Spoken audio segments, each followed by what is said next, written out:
Fala, povo de Deus, paz do Senhor, bem-vindo aqui a este canal. Você é uma pessoa afortunada, privilegiada por participar deste projeto tão lindo. Isso mesmo. Estamos aqui hoje, 42º dia da nossa leitura, 11 de agosto de 2024. Inclusive hoje, segundo domingo do mês, Dia dos Pais. Parabéns a você, papai, que está se dedicando aí, lendo a palavra de Deus. Que Deus continue te abençoando, te fortalecendo, te enriquecendo na graça, no conhecimento, em todas as áreas da sua vida. Que você seja abençoado por Deus, senhores pais. Vamos aqui dar sequência a esta leitura, mas não, claro, não posso deixar de falar para você que ainda não está inscrito aqui no canal. Inscreva-se, deixa aí o seu joinha, compartilhe com outras pessoas, outros papais, dê de presente esta leitura de hoje, este projeto. Olha, convide o seu pai, convide os pais para lerem a palavra de Deus. Tenho certeza que será de grande bênção este presente neste dia. Antes de entrarmos aqui em Atos capítulo 14, quero orar com você, querido Deus. Obrigado pela tua presença, obrigado pela tua graça, pela tua misericórdia, pelo teu amor, pelo teu favor. Obrigado, Senhor, por todas as coisas que o Senhor tem realizado em nossas vidas. Em nome de Jesus Cristo. Amém. Atos capítulo 14 diz: Em Icônio, Paulo e Barnabé também foram à sinagoga judaica e falaram de tal modo que muitos creram, tanto judeus como gentios. Alguns dos judeus que não creram, porém, incitaram os gentios a envenenaram a mente deles contra Paulo e Barnabé. Ainda assim, os apóstolos passaram bastante tempo ali, falando corajosamente da graça do Senhor, que confirmava a mensagem deles, concedendo-lhes poder para realizar sinais e maravilhas. Com isso, o povo da cidade ficou dividido. Alguns tomaram partidos dos judeus e outros dos apóstolos. Então, um grupo de gentios judeus e seus líderes resolveu atacá-los e apedrejá-los. Quando os apóstolos souberam disso, fugiram para a região de Licaônia, para a cidade de Listra e Derbe, e seus arredores. Ali anunciaram as boas novas. Enquanto estavam em Listra, Paulo e Barnabé encontraram um homem com os pés aleijados. Sofria desse problema desde o nascimento e, portanto, nunca tinha andado. Estava sentado e ouvia Paulo pregar. Paulo olhou diretamente para ele e, vendo que ele tinha fé para ser curado, disse em alta voz: Levanta-se. O homem se levantou, deu de um salto e começou a andar. A multidão, vendo o que Paulo havia feito, gritou no dialeto local: Os deuses vieram até nós de forma de homens. Concluíram que Barnabé era o deus grego Zeus e Paulo o deus Hermes, pois era ele quem proclamava a mensagem. O sacerdote do templo de Zeus, que ficava na entrada da cidade, trouxe touros e coroas de flores até as portas das cidades, pois ele e a multidão queriam oferecer sacrifício aos apóstolos. Quando Paulo e Barnabé ouviram o que estava acontecendo, rasgaram as roupas e correram para o meio do povo, gritando: Amigos, por que vocês estão fazendo isso? Somos homens como vocês. Viemos lhes anunciar as boas novas para que abandonem estas coisas sem valor e voltem para o Deus vivo que fez os céus, a terra, o mar e tudo que nele há.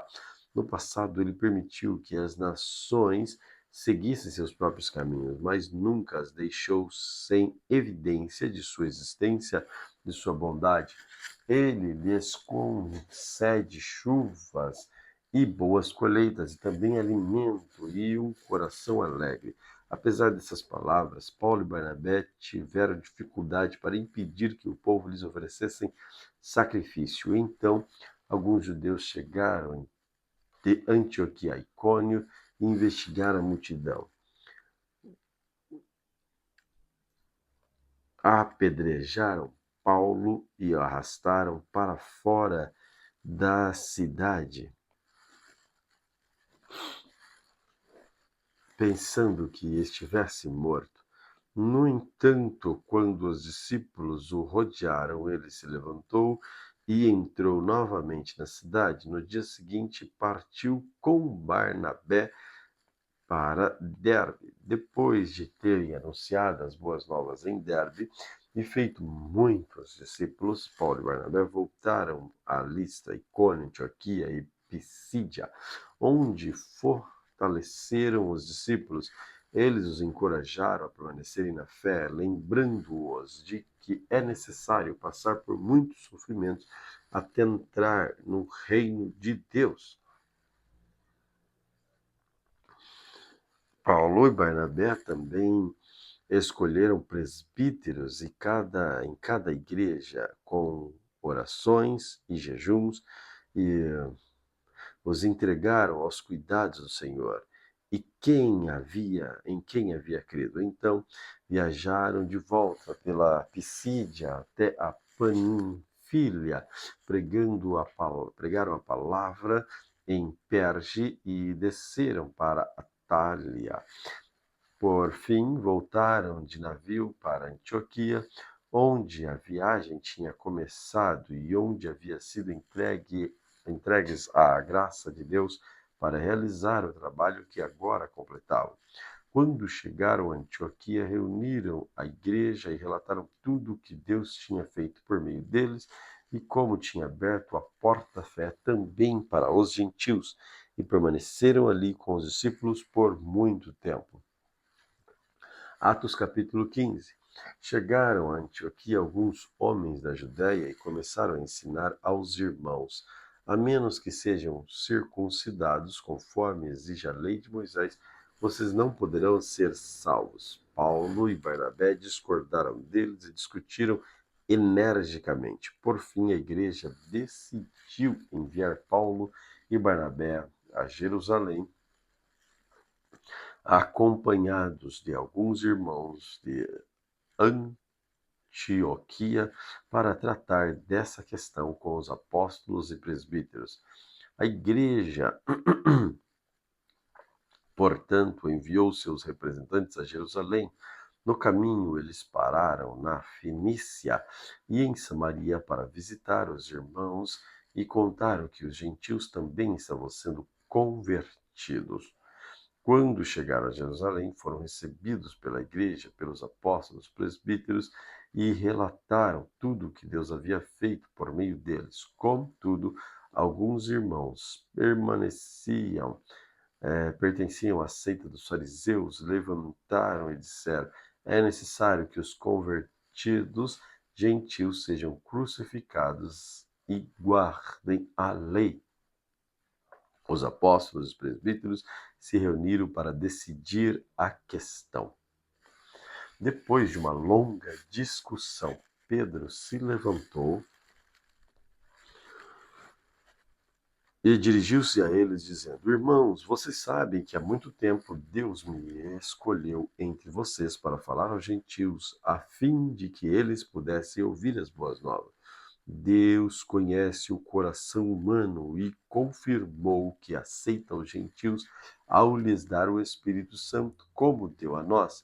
Não fez distinção alguma entre nós e eles, pois purificou o coração deles por meio da fé. Então, por que agora vocês provocam a Deus, sobrecarregando os discípulos gentios com um jugo que nem nós, nem nossos antepassados conseguimos suportar? Cremos que todos nós e eles somos salvos da mesma forma, pela graça do Senhor Jesus. Todos ouviram em silêncio, enquanto Barnabé e Paulo lhes relatavam os sinais e maravilhas que Deus havia realizado por meio deles entre os gentios.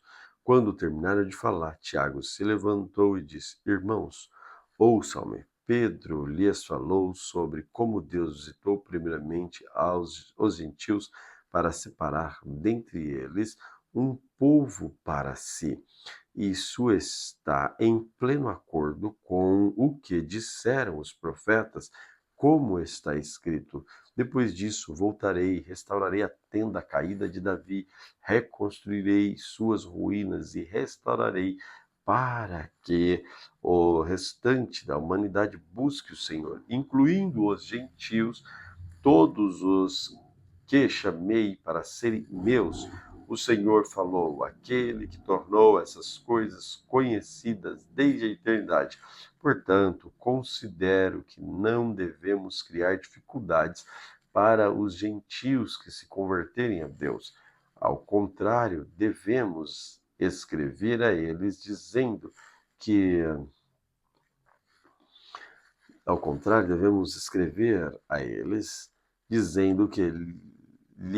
dizendo-lhes que se abstenham de alimentos oferecidos a ídolos, da imoralidade sexual, da carne de animais estrangulados e do sangue, pois a lei de Moisés são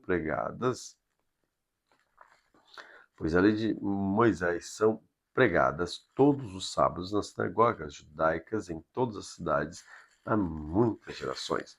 Então os apóstolos e presbíteros de toda a igreja em Jerusalém escolheram representantes e os enviaram a Antioquia e Síria com Paulo e Barnabé para informar sobre a decisão. Os homens escolhidos eram 2 líderes entre os irmãos, Judas, também chamado Barsabás, e Silas. Esta foi a carta que levaram. Nós, os apóstolos, presbíteros e seus irmãos em Jerusalém, escrevemos esta carta aos irmãos gentios em Antioquia, Síria, Sicília, saudações. Soubemos que alguns homens que daqui saíram sem nossa autorização têm perturbado e inquietado vocês com o seu ensino. Portanto, depois que chegarmos a um consenso, resolvemos enviar-lhes alguns representantes com nossos amados irmãos Barnabé e Paulo, que têm arriscado a vida pelo nome do nosso Senhor Jesus Cristo. Estamos enviando Judas e Silas para confirmar pessoalmente o que aqui escrevemos, pois pareceu bem ao Espírito Santo e a nós. Pareceu bem ao Espírito Santo e a nós não impor a vocês nenhum peso maior do que estes poucos requisitos. Abstenham-se de comer alimentos oferecidos a ídolos, de consumir sangue ou carne de animais estrangulados, de praticar imoralidade sexual. Farão muito bem se evitarem essas coisas, que tudo lhes vá bem. Os mensageiros partiram de imediato para Antioquia, onde reuniram os irmãos e entregaram a carta. Houve grande alegria em toda a igreja no dia em que leram essa mensagem animadora. Então Judas e Silas, ambos profetas, encorajaram e fortaleceram os irmãos com muitas palavras. Permaneceram ali algum tempo e depois os irmãos enviaram em paz de volta à igreja de Jerusalém. Silas, porém, resolveu permanecer ali. Paulo e Barnabé ficaram em Antioquia. Eles e muitos outros ensinavam e pregavam a palavra do Senhor naquela cidade. Algum tempo depois, Paulo disse a Barnabé: voltemos para visitar cada uma das cidades onde pregamos a palavra do Senhor, para ver como os irmãos estão indo. Barnabé queria levar João Marcos, mas Paulo se opôs, pois João Marcos tinha se separado deles na Panfilha, não prosseguindo com eles o trabalho.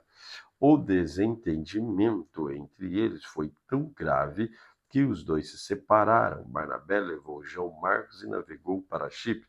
Paulo escolheu Silas e partiu, e os irmãos o entregaram aos cuidados graciosos do Senhor. Então ele viajou por toda a Síria e Sicília, fortalecendo as igrejas de lá. Juízes, capítulo 1. Depois da morte de Josué, os israelitas perguntaram ao Senhor: qual das tribos deve ser a primeira a atacar os cananeus? O Senhor respondeu: Judá, pois eu entreguei a terra em suas mãos. Os homens de Judá disseram a seus parentes da tribo de Simeão: venha conosco lutar contra os cananeus que vivem no território que nos foi designado como herança. Depois ajudaremos vocês a conquistar o seu território. Os homens de Simeão foram com Judá. Quando os homens de Judá atacaram, o Senhor entregou os cananeus, os fariseus, em suas mãos, e eles mataram 10.000 guerreiros inimigos em Bezeque. Naquela cidade encontraram o rei Adoni-Bezeque, lutaram contra ele e derrotaram os cananeus e os fariseus. Adoni-Bezeque fugiu, mas os israelitas o capturaram e cortaram os polegares de suas mãos e de seus pés. Adoni-Bezeque disse: 70 reis, com os polegares das mãos e dos pés cortados, comiam migalhas debaixo de minha mesa. Agora Deus me retribuiu aquilo que fiz com eles, e levaram a Jerusalém, onde ele morreu. Os homens de Judá atacaram Jerusalém e conquistaram. Mataram todos os seus habitantes, puseram fogo na cidade. Depois disso, desceram para lutar contra os cananeus que viviam na região montanhosa do Neguebe e nas colinas do oeste. Judá marchou contra os cananeus que habitavam em Hebrom, antes chamada Kiriat Arba, derrotou os exércitos de Sesai, Aimã e Talmai. Dali avançaram contra os habitantes de Debir, antes chamada Kiriat Sefer. Caleb disse: darei minha filha Axa em casamento a quem atacar e tomar Kiriat Sefer. Otoniel, filho de Kenaz, irmão mais novo de Caleb, tomou a cidade. A Caleb deu Axa como esposa. Quando Axa se casou com Otoniel, ela insistiu para que ele pedisse um campo ao pai dela. Assim ela desceu. Assim ela desceu do jumento. Assim que ela desceu do jumento, Caleb lhe perguntou: o que você quer? Ela respondeu: quero mais um presente. O Senhor me deu terras no deserto de Negueb, e agora peço que também me dê fontes de águas. Então Caleb lhe deu as fontes superiores e as fontes inferiores. Quando a tribo de Judá deixou Jericó, a cidade das palmeiras, os queneus, descendentes do sogro de Moisés, os acompanharam até o deserto de Judá. Eles se estabeleceram no meio do povo dali, perto das cidades de Arade e no Neguebe. Então a tribo de Judá se uniu com seus parentes da tribo de Simeão para lutar contra os cananeus que habitavam em Zefate. Destruíram completamente a cidade. Por isso, agora ela se chama Ormá. A tribo de Judá também conquistou a cidade de Gaza, Ascalon e Ecrom e os territórios ao redor. O Senhor estava com a tribo de Judá. Ela tomou posse da região montanhosa, mas não conseguiu expulsar os habitantes da planície, pois eles tinham carros de guerra com rodas de ferro. A cidade de Hebrom foi entregue a Caleb, conforme Moisés havia prometido, e ele expulsou os habitantes descendentes dos 3 filhos de Enaque. A tribo de Jamim, porém, não conseguiu expulsar os jebuseus que moravam em Jerusalém. Por isso, até hoje, os jebuseus vivem no meio do povo de Benjamim. Os descendentes de José atacaram a cidade de Betel. O Senhor estava com eles. Enviaram espiões a Betel, antes conhecida como Luz, e eles abordaram um homem que saía da cidade e lhes disseram: mostre-nos como entrar na cidade e teremos misericórdia de você.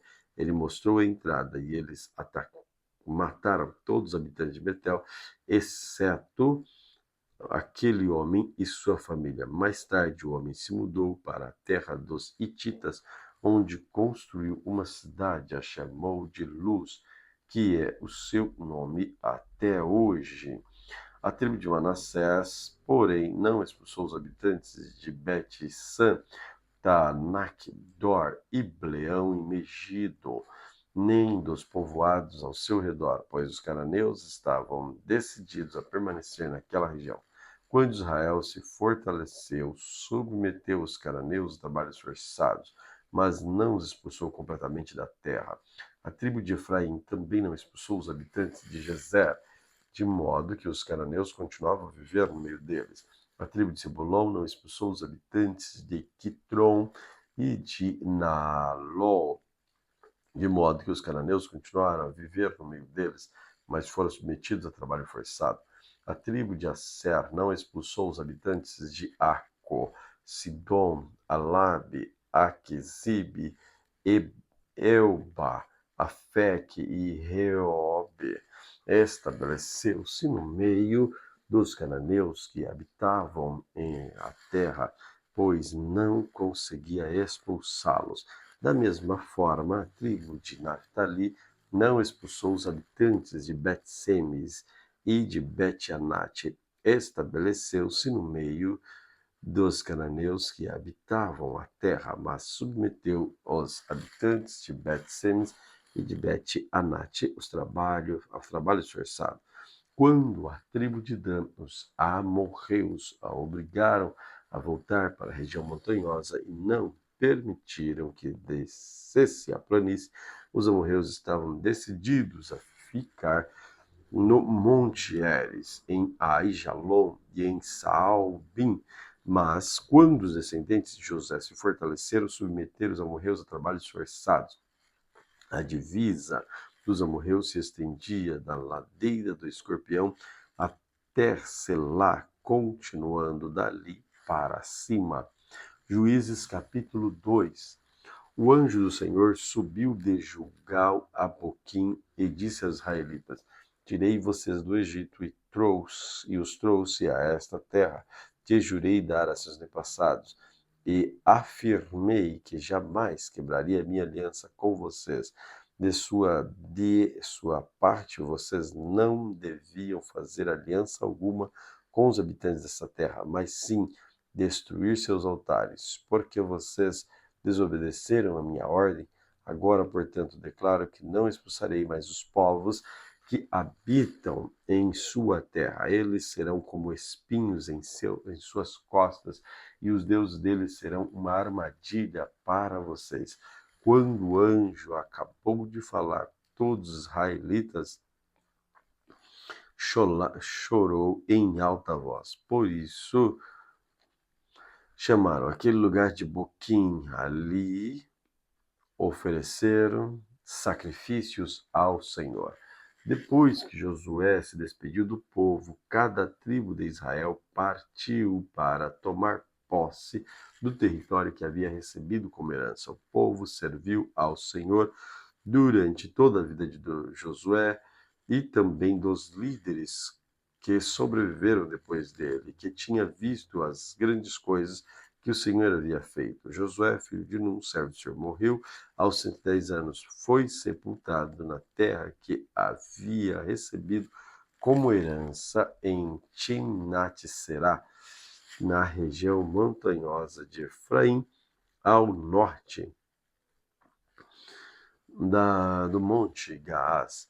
Depois que aquela geração morreu e se reuniu aos seus antepassados, surgiu uma nova geração que não conhecia o Senhor, nem tinha visto as grandes coisas que ele havia feito por Israel. Os israelitas fizeram o que era mal aos olhos do Senhor e serviram as imagens de Baal, abandonaram o Senhor, o Deus dos seus antepassados, que havia tirado do Egito, seguiram e adoraram deuses dos povos ao redor. Com isso, provocaram a ira do Senhor, abandonaram o Senhor para servir Baal e as imagens de Astarote. Com isso, a ira do Senhor ardeu contra Israel e ele os entregou nas mãos de saqueadores que tomaram posse de seus bens entregou-os aos inimigos ao redor aos quais não conseguiam resistir. Toda vez que saíam para a batalha, o Senhor lutava contra eles e eles provocava a sua derrota conforme lhes havia advertido com juramento. Por isso o povo vivia em grande angústia.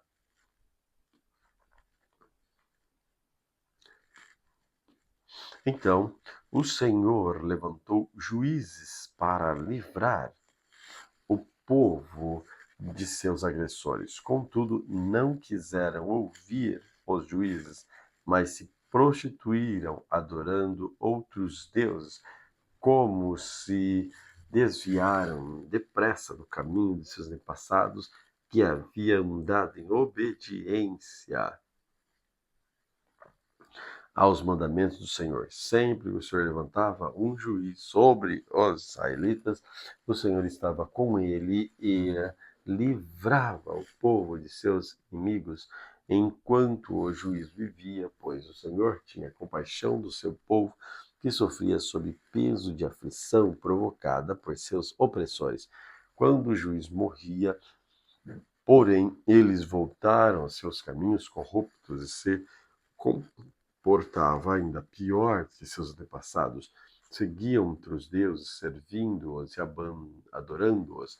Não abandonavam suas práticas perversas, seus caminhos teimosos. Por isso a ira do Senhor ardeu contra Israel. Disse ele: uma vez que este povo violou a minha aliança que fiz com seus antepassados, não me deu ouvidos, não expulsarei mais as nações que Josué deixou conquistar quando morreu. Fiz isso para pôr Israel à prova e para ver se seguiria os caminhos do Senhor, como fizeram a seus antepassados. Assim o Senhor deixou aquelas nações na terra, não expulsou de imediato, nem permitiu que Josué conquistasse todas as terras. Juízes capítulo 3. Estas são as nações que o Senhor deixou na terra para pôr à prova os israelitas que não haviam participado da guerra em Canaã. Ele assim fez apenas para dar treinamento de combate às gerações dos israelitas que não tinham experiência no campo de batalha. Estas são as nações: os filisteus com seus 5 governantes, todos os cananeus, os sidônios, os heveus que habitavam nos montes do Líbano, desde o monte Baal-Hermon até Lebo-Amate. Esses povos foram deixados para pôr Israel à prova, para ver se obedeceriam aos mandamentos que Deus tinha dado a seus antepassados por meio de Moisés. Assim, os israelitas viveram entre os cananeus, os hititas, os amorreus, os fariseus, os heveus, os jebuseus, casaram-se com as filhas deles e deram suas filhas em casamento aos filhos deles e serviram aos deuses deles. Os israelitas fizeram o que era mal aos olhos do Senhor, esqueceram-se do Senhor, seu Deus, e serviram a imagem de Baal, aos postes, à Sera. Então a ira do Senhor se acendeu contra Israel, e ele os entregou a Cusã-Risataim, rei de Aram-Nairaim. E os israelitas serviram a Cusã-Risataim durante 8 anos. Mas quando os israelitas pediram socorro ao Senhor, ele levantou um libertador para salvá-los. Chamava-se Otoniel, filho de Kenaz, irmão mais novo de Caleb. O Espírito do Senhor veio sobre Otoniel e ele se tornou juiz de Israel. Otoniel guerreou contra Cusã-Risataim, rei de Arã, e derrotou, pois o Senhor o entregou em suas mãos.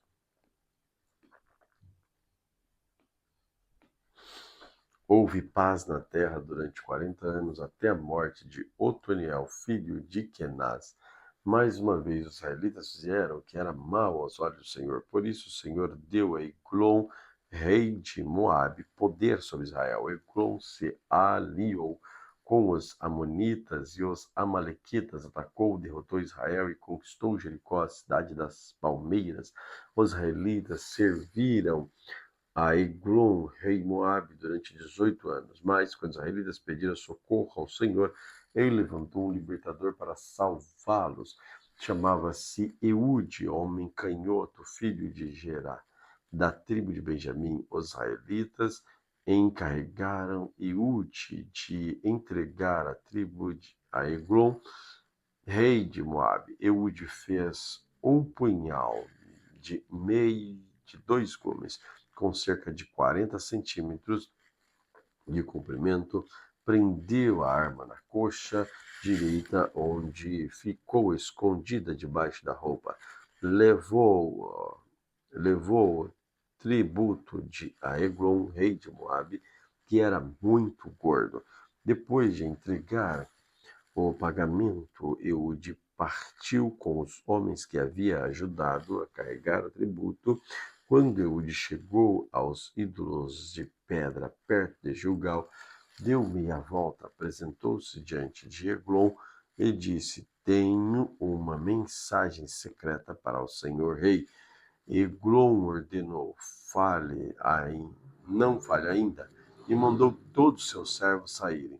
Eude se aproximou de Eglon, que estava sentado sozinho na sala do andar superior, um ambiente mais fresco, e disse: Tenho uma mensagem de Deus para o senhor. O rei Eglon se levantou, e Eude, com sua mão esquerda, puxou o punhal da sua coxa direita e encravou na barriga de Eglon. O punhal foi tão fundo que seu cabo desapareceu sob a gordura do rei. Por isso, Eude não tirou o punhal e as fezes do rei vazaram. Então Eude fechou e trancou as portas e saiu do pórtico. Depois que Eude saiu, os servos do rei voltaram e encontraram trancadas as portas da sala do andar superior. Pensaram que ele estivesse usando o banheiro privativo, por isso esperaram, mas como depois de muita demora o rei não saiu, ficaram preocupados e pegaram a chave. Quando abriram a porta, encontraram seu senhor caído no chão, morto.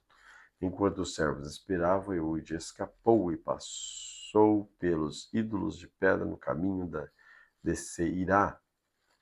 Quando chegou à região montanhosa de Efraim, tocou a trombeta, chamou o povo para guerrear. Os israelitas desceram os montes com Eude à frente. Ele disse: Siga-me, pois o Senhor entregou Moabe, seu inimigo, em suas mãos. Os israelitas seguiram, assumiram o controle de todos os pontos mais rasos do Jordão, onde atravessaram para Moabe e não deixaram ninguém passar. Eles atacaram os moabitas, mataram cerca de 10.000 de seus guerreiros mais fortes e valentes. Nenhum deles escapou. Naquele dia, o Senhor derrotou Moabe e houve paz. Naquele dia, Israel derrotou Moabe e houve paz durante 80 anos. Depois de Eude Sangar, filho de Anate, libertou Israel mais uma vez. Ele matou 600 filisteus com um ferrão de conduzir bois. Juízes, capítulo de número 4. Depois da morte de Eude, os israelitas voltaram a fazer o que era mal aos olhos do Senhor. Por isso o Senhor os entregou nas mãos de Jaquim, rei cananeu de Azor. O comandante de seu exército era Sísera, que habitava em Arosete, Agoim. Sísera, que tinha 900 carros de guerra com rodas de ferro, oprimiu cruelmente os israelitas durante 20 anos. Então o povo pediu socorro ao Senhor. Quem julgava Israel nessa época era Débora, profetisa, mulher de Lapidote. Ela costumava sentar-se debaixo da palmeira de Débora para entre Ramá e Betel, na região montanhosa de Efraim, e os israelitas a procuravam para que ela julgasse suas questões. Certo dia mandou chamar Baraque, filho de Abinoão, que morava em Quedes, no território de Naftali. Ele disse: o Senhor, o Deus de Israel, lhe dá a seguinte ordem: convoque 10.000 guerreiros das tribos de Naftali e Zebulon para irem ao Monte Tabor. Eu farei Cícera, comandante do exército de Jabim, ir com seus carros de guerra e guerreiros até o rio. Ali os entregarei em suas mãos. Baraque disse a Débora: só irei se você for comigo. Débora respondeu: está bem, eu irei, mas você não receberá honra nesta missão, pois o Senhor entregará Cícera nas mãos de uma mulher. Então Débora foi com Baraque e a Quedes. Ali Baraque convocou as tribos de Zebulon, Naftali. 10.000 homens guerreiros subiram com eles e com Débora. Eber, Queneu, descendente de Obabe, chamado de Moisés, havia se separado dos outros membros da sua tribo e armando suas tendas junto ao carvalho de Zanim, perto de Quedes, quando disseram a Cícera que Baraque, filho de Abinoão, havia subido ao monte Tabor. Ele mandou trazer seus 900 carros de guerra com rodas de ferro e todos os seus guerreiros, e eles marcharam de Assarote ou Goim até o rio Quizon. Então Débora disse a Baraque: prepare-se, este é o dia que o Senhor entregará Cícera em suas mãos, pois o Senhor marcha diante de você. Baraque desceu a encosta do monte Tabor à frente de seus 10.000 guerreiros para combater.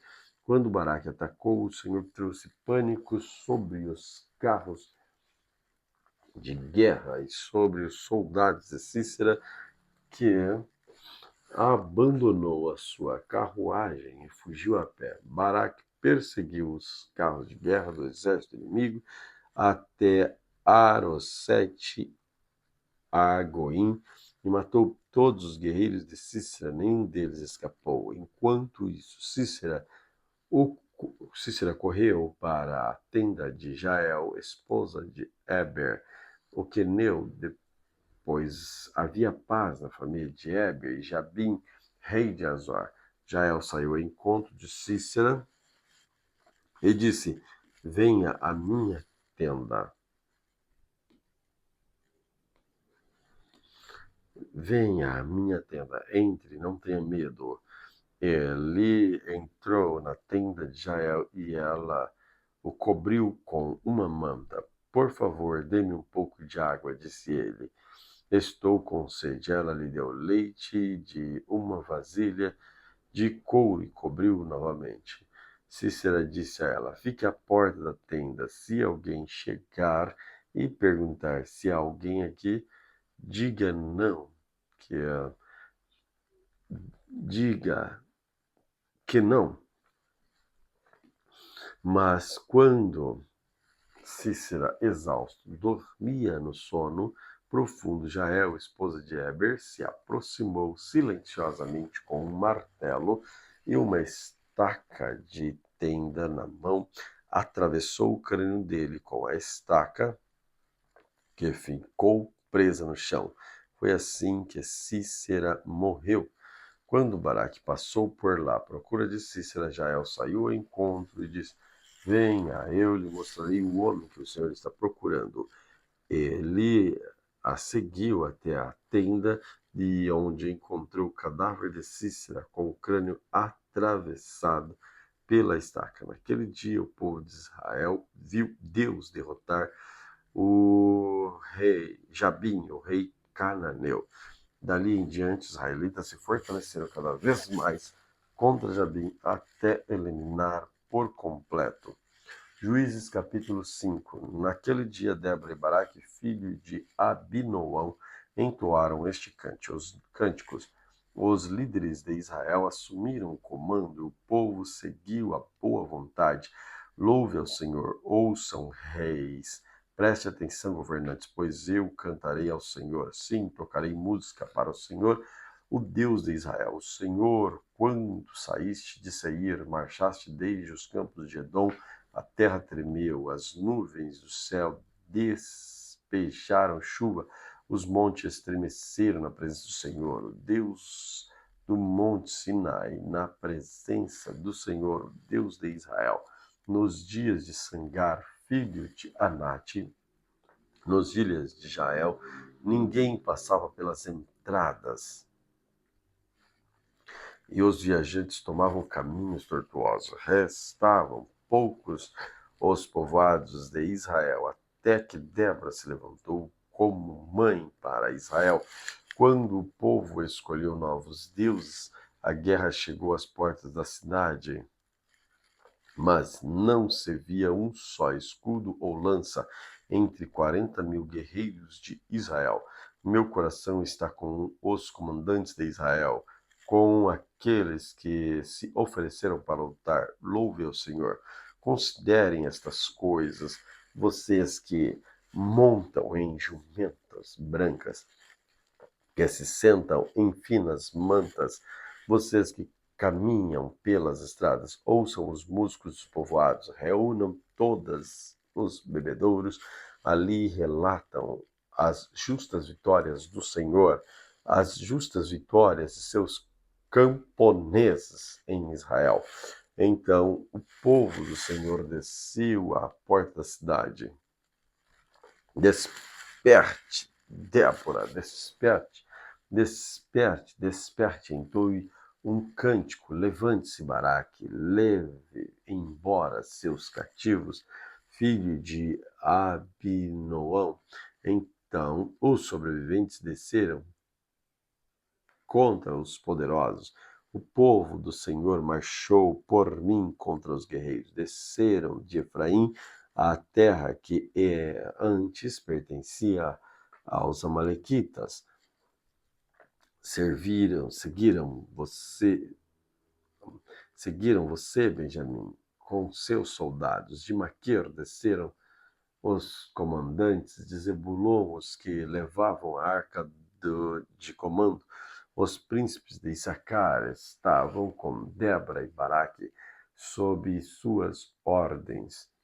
Desceram ao vale, mas a tribo de Ruben houve grande indecisão, porque ficaram entre os currais, ouvindo os pastores, assoviaram para seus rebanhos. Sim, a tribo de Ruben houve grande indecisão. Gileade continuou a leste do Jordão, porque Dan ficou junto aos navios. Asser sentou-se inerte na praia e permaneceu em seus portos, mas Zebulon arriscou a vida, assim como fez Naftali nas regiões altas do campo. Os reis de Canaã vieram e lutaram em Taanac, perto das águas do Megido, mas não levaram despojos de prata. Deu o céu às estrelas, lutaram as estrelas em sua órbita, lutaram contra Cícera. O rio Quizon se arrastou, o antigo ribeiro, o Quizon, que eu marche adiante com coragem. Os cascos dos cavalos martelavam o chão, galopavam seus poderosos cavalos de guerra. Amaldiçoem os habitantes de Meroz, disse o anjo do Senhor, amaldiçoem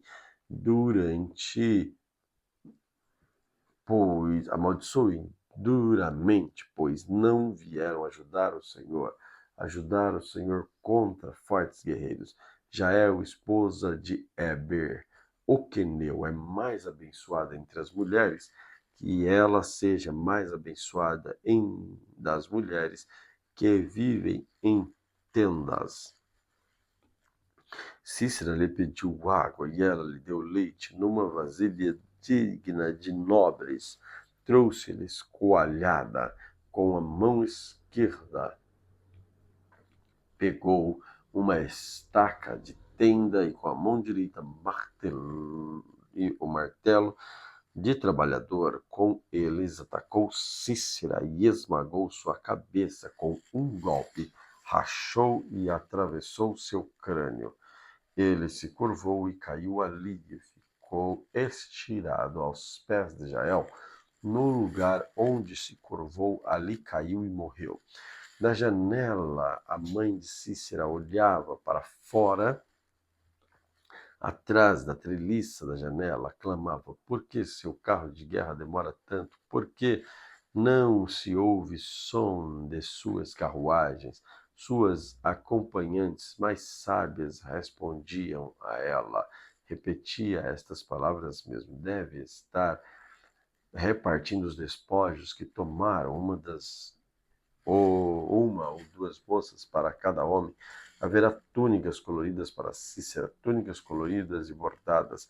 Sem dúvida, no despojo haverá túnicas coloridas e bordadas com dois lados. O Senhor, que todos os teus inimigos assim sejam destruídos, mas aqueles que te amam, que se levantem como o sol e com toda a sua força. Então houve paz durante 40 anos. Juízes capítulo 6. Os israelitas fizeram o que era mal aos olhos do Senhor. Por isso o Senhor os entregou nas mãos dos midianitas durante 7 anos. Os midianitas eram tão cruéis que os israelitas fizeram para si esconderijos nas montanhas e nas cavernas e nas fortalezas. Sempre que os israelitas faziam plantios, saqueadores de Midian, de Amaleque e outros povos do leste atacavam Israel. Acampavam na terra e destruíam as plantações até Gaza. Levavam ovelhas, bois e jumentos, e não deixavam coisa alguma para Israel comer. Esses bandos inimigos que vinham com seus rebanhos e tendas era como uma praga de gafanhotos. Chegavam em camelos não tão numerosos que era impossível contá-los, e só partiu quando estava devastado. Os midianitas conduziram Israel à mais absoluta pobreza. E o povo pediu socorro ao Senhor. Quando os israelitas clamaram ao Senhor por causa de Midian, o Senhor lhe enviou um profeta e disse: assim diz o Senhor Deus de Israel: eu os tirei da escravidão do Egito, eu os livrei dos egípcios e todos os que os oprimiam, expulsei seus inimigos e dei a vocês a terra deles. Disse a vocês: eu sou o Senhor. Não adorem Deus dos amorreus, em cujas terras agora vivem, mas vocês não me deram ouvidos. Então o anjo do Senhor veio e assentou-se debaixo do carvalho de Ofra, que pertencia a Joás, o clã de Abiezer. Gideão, filho de Joás, estava debulhando trigo no fundo de uma prensa de uvas, a fim de não ser descoberto pelos midianitas. O anjo do Senhor apareceu a Gideão e disse: o Senhor está com você, guerreiro corajoso. Gideão respondeu: meu Senhor, se o Senhor está conosco, por que nos aconteceu tudo isso? E onde estão os milagres que nossos antepassados nos falaram? Acaso não disseram: o Senhor nos tirou do Egito? Agora, porém, o Senhor nos abandonou e nos entregou nas mãos dos midianitas. Então o Senhor voltou para ele e disse: vá com a força que você tem e liberte os Israel dos midianitas. Eu sou quem o envia. Mas, Senhor, como posso libertar? Perguntou Gideão. Meu clã é o mais fraco de toda a tribo de Manassés. Eu sou o menos importante de minha família. Certamente estarei com você, disse o Senhor. E você destruirá os midianitas como se estivesse lutando contra um só homem. Gideão respondeu: se de fato posso contar com tua ajuda, dá-me um sinal que é mesmo o Senhor quem fala comigo. Por favor, não vás embora até que eu te traga minha oferta. Respondeu: ficarei aqui até você voltar. Gideão foi depressa para casa, cozinhou um cabrito com cerca de 20 litros de farinhas, preparou pães sem fermento, depois colocou a carne num cesto de caldo numa panela, os levou para fora e os ofereceu ao anjo que estava debaixo da grande árvore. O anjo de Deus lhe disse: coloque a carne e os pães sem fermento sobre esta pedra e derrame neles o caldo. Gideão obedeceu. Então o anjo do Senhor tocou a carne e nos pães com a ponta da vara que estava em sua mão. O fogo subiu da pedra, consumiu tudo que Gideão havia trazido, e o anjo do Senhor desapareceu. Quando Gideão percebeu que era o anjo do Senhor, exclamou: o soberano Senhor, estou perdido. Viu o anjo do Senhor face a face. Fique em paz, respondeu o Senhor. Não tenha medo, você não morrerá. Então Gideão construiu um altar para o Senhor naquele local e chamou de Javé Shalom. E até hoje o altar está em Ofra, no território do clã de Abiezer. Naquela noite o Senhor disse a Gideão: tome o segundo touro do rebanho de seu pai, aquele de 7 anos, derrube o altar de seu pai, que seu pai fez para Baal, e corte o poste de Acera que fica ao lado do altar. Depois construa um altar para o Senhor, seu Deus, no alto desta colina, arrumando as pedras com cuidado. Sacrifique o touro sobre o altar como holocausto e use como lenha de madeira dos potes de acera que você cortará. Gideão levou 10 de seus servos e fez o que o Senhor mandou, porém fez tudo de noite, com medo de sua família e do povo da cidade. Logo cedo, no dia seguinte, quando os habitantes da cidade começaram a despertar, alguém descobriu que o altar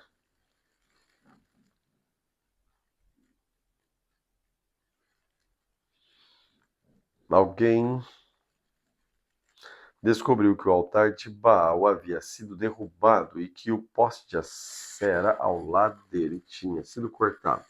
Então, seu lugar havia um novo altar, sobre o qual estava o resto do touro sacrificado. Os habitantes perguntaram uns aos outros: quem fez isso? Depois de uma investigação cuidadosa, descobriram que tinha sido Gideão, filho de Joás. Traga seu filho para fora. Os homens da cidade exigiram de Joás: ele deve morrer, pois derrubou o altar de Baal e cortou o poste de Acera. Joás, porém, gritou para a multidão que o confrontava: por que vocês defendem Baal? Acaso pretendem salvá-lo? Quem lutar por causa dele será morto pela manhã. Se Baal é realmente um Deus, que ele próprio defenda e destrua quem derrubou o seu altar. Dali em diante, Gideão foi chamado de Jerubbaal, isto é, que Baal lute contra ele, pois derrubou o altar de Baal. Pouco tempo depois, os exércitos de Midian, de Amaleque e de outros povos do leste se reuniu. Eles atravessaram o Jordão e acamparam no vale de Jezreel. Então o Espírito do Senhor veio sobre Gideão e tocou a trombeta de chifre de carneiro, convocando para a batalha. Os homens dos clãs de Abiezer o seguiram. Também enviou mensageiros às tribos de Manassés, Aser, Zebulon, Naftali, convocando seus guerreiros, e todos atenderam o chamado. Então Gideão disse a Deus: se de fato vais me usar para salvar Israel, como prometeste, dá-me uma prova da seguinte forma: hoje à noite deixarei um pouco de lã na eira onde se peneiram aos grãos. Se pela manhã a lã estiver molhada de orvalho, mas o chão estiver seco, saberei que vais me ajudar e salvar.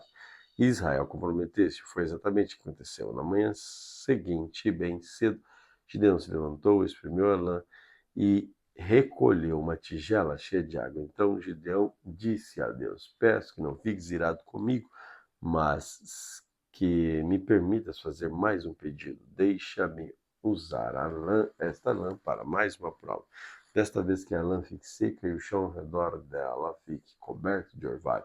Naquela noite o Senhor fez o que Gideão havia pedido pela manhã, e a lã estava seca, mas o chão estava coberto de orvalho. Jó 34. Então Eliú diz: Ouça-me, vocês que são sábios, prestem atenção, vocês que têm conhecimento. Disse Jó: O ouvido prova as palavras que ouve, assim como a língua distingue os sabores. Portanto, vamos discernir para nós mesmos o que é certo. Vamos descobrir junto o que é bom, pois Jó também disse: Sou inocente, mas Deus tirou de mim meus direitos. Sou inocente, mas ele me chama de mentiroso. Minha dor é incurável, embora eu não tenha pecado. Digam-me alguma vez: houve um homem como Jó, que com sua sede por palavras irreverentes, escolhe como companheiro os que praticam o mal e anda com homens perversos? Chegou até a dizer: por que desperdiçar meu tempo tentando agradar a Deus? Ouçam-me, vocês que têm entendimento, Deus não peca de forma alguma. Todo-Poderoso não pratica o mal. Ele retribui a cada um de acordo com os seus atos. Trata as pessoas como merece. Na verdade, Deus não fará o mal. Todo-Poderoso não cometerá injustiça. Quem entregou a terra aos cuidados de Deus? Quem fez responsável por todo o mundo? Se Deus retirasse seu espírito e removesse seu sopro, toda a vida cessaria, a humanidade voltaria ao pó. Portanto, se você é sábio, ouça-me, preste atenção ao que digo. Acaso Deus poderia governar se odiasse a justiça? Você pretende condenar o juiz todo-poderoso? Ele diz aos reis: vocês são perversos, aos nobres, vocês são injustos.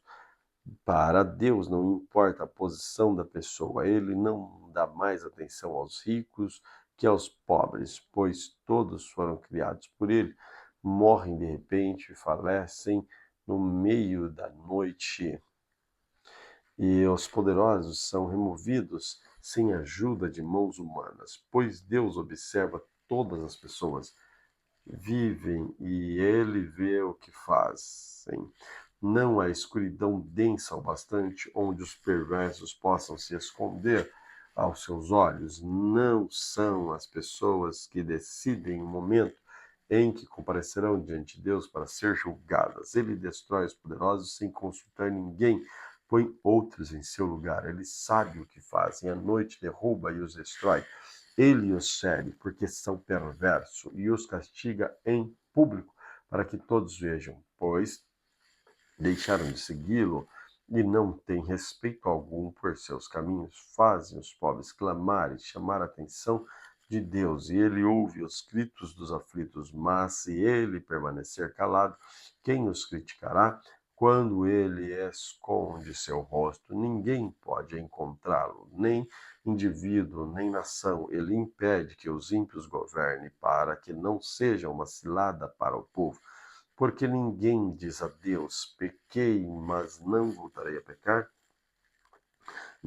Ou não sei qual foi o meu erro, mostra-me se fiz mal e deixaria fazê-lo de imediato. Acaso Deus deve adaptar a justiça dele às suas exigências?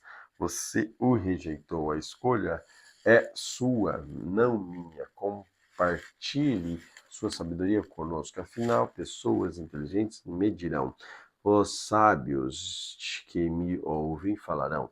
Jó fala por ignorância. Suas palavras não jazem sentido. Jó, você merece o castigo mais severo pelo modo perverso como falou, pois o seu pecado acrescentou a rebeldia, não mostra respeito e não para de falar contra Deus. Então Eliú disse: Você acha certo afirmar, sou justo diante de Deus? Pois você também pergunta: O que eu ganho com isso? Que vantagem há em não pecar? Responderei a você e a todos os seus amigos: Olhem para o céu e veja as nuvens lá do alto, muito acima de vocês. Se você pecar, em que isso afetará a Deus, mesmo que peque repetidamente? Que efeito terá sobre ele? Se você for justo, isso será um grande presente para ele? O que você tem para lhe dar? Seus pecados não afetam gente como você. Suas boas ações só afetam os outros humanos. As pessoas clamam por socorro quando oprimidas, gritam pedindo ajuda sob força dos poderosos. No entanto, não perguntam onde está Deus, meu Criador, aquele que me dá canções durante a noite. Onde está aquele que nos torna mais inteligentes que os animais e mais sábio que as aves do céu? Quando clamam, Deus não responde por causa do orgulho dos maus. É errado, porém, dizer que Deus não ouve e afirmar que o Todo-Poderoso não se importa. Você diz que não vê Deus, mas espere ele lhe fará justiça. Você diz que Deus, em sua ira, não castiga os pecadores e, portanto, não faz muito caso da perversidade. Você não sabe o que diz Jó. Fala como um tolo. Jó 36. Então, Eliú continuou a falar. Deixe-me prosseguir, ele mostrarei a verdade, pois ainda não terminei de defender a Deus. Apresentarei argumentos profundos em favor da justiça do meu Criador. Digo somente a verdade, pois sou um homem de pleno conhecimento.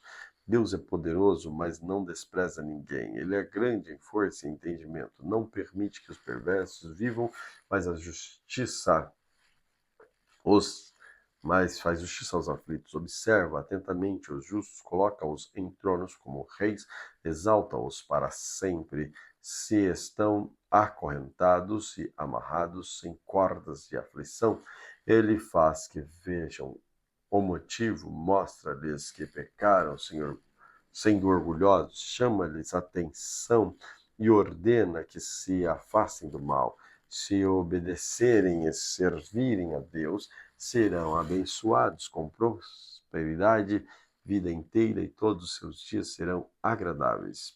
Se, porém, não ouvirem, serão atravessados pela espada e perecerão por falta de entendimento, pois os ímpios são cheios de ressentimento. Mesmo quando Deus os castiga, não clamam por socorro, morrem em plena juventude, depois de desperdiçar a vida em imoralidade, mas por meio de sofrimento ele livra os que sofrem, por meio de adversidade obtém sua atenção. Jó, Deus também quer afastá-lo do sofrimento e levá-lo a um lugar onde não há aflição. Quer pôr em sua mesa comidas mais saborosas. Você, porém, insiste em saber se os perversos serão julgados. Só consegue pensar no juízo e na justiça. Tome cuidado para que a riqueza não o seduza e não deixe que o suborno leve a pecar. Acaso toda a sua riqueza, todos os seus grandes esforços poderiam guardá-lo da aflição? Não deseje a proteção da noite, pois quando as pessoas serão destruídas, fique atento, afaste-se do mal, pois Deus enviou esse sofrimento para guardá-lo de uma vida de maldade. Deus é muito poderoso. Quem é mestre como ele, ninguém pode lhe ordenar o que fazer, nem lhe dizer agiste mal.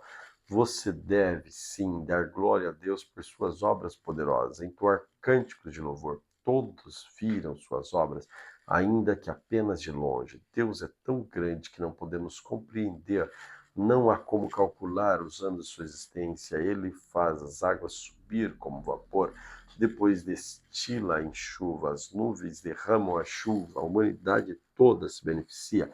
Quem pode entender a extensão das nuvens e o trovão que ressoa no céu? Deus espalha os relâmpagos em volta de si, cobre as profundezas do mar. Com esses atos poderosos, governa os povos e lhes dá comida com fartura. Enche as mãos de relâmpagos, atira cada um em seu alvo. O trovão anuncia sua presença e a tempestade sua ira indignada. Glória a Deus pela leitura de hoje. Que o Senhor Jesus continue abençoando você e toda a sua família.